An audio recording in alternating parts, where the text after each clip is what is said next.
দর্শক আসসালামু আলাইকুম, আপনারা দেখছেন গণ অভ্যুত্থান, ছাত্র জনতা গণ অভ্যুত্থানের যাত্রাবাড়ি। গতকালকে কী হয়েছিল, অর্থাৎ পুলিশ সাধারণ জনতার্ফে হামলা করেছিল, নির্বিচারে গুলি চালিয়েছে। আজকে ছাত্ররা এখানে নিয়ন্ত্রণ নিয়েছে, অর্থাৎ থানার চতুর্পাশের। আমি একটু জানবো, ভাইজান তুমি কি, তোমার বাসা কোথায়? আমার বাসা ভাই শুনে একটা একটু ভিতরে অনেক কি আছে জায়গা আছে। আরে আগুন তাপ আছে। দর্শক আচ্ছা একটু এখান থেকে পুলিশে কি করছে? এখানে পুলিশেরা লুকাইছে। এখানে একটা গর্তের মতো ছিল, জি একটা গর্তের মতো এখানে দেওয়ালের ভিতরে কি করছে পুলিশ এখানে? এটা কোন জায়গা, কোন জায়গা? এটা যাত্রাবাড়ি।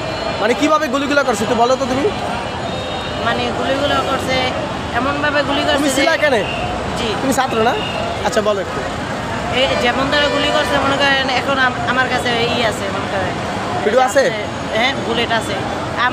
আমার লগে একজন আসছিল, তাকে গুলি করছে, সে তার মাথার গিলু হয়ে গেছে, মারা গেছে। ওর নাম কি তোমার বন্ধু? তার নামটা বলতে পারবো না। আচ্ছা দেখ, মানে তুমি বলতে চাও এখান থেকে গুলিগুলো করছে নাকি? এখান থেকে গুলিগুলো করছে আর ছাদ থেকে। ওই জন্য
দর্শক যাত্রাবাড়ির যান চলাচল স্বাভাবিক, আপনারা দেখছেন।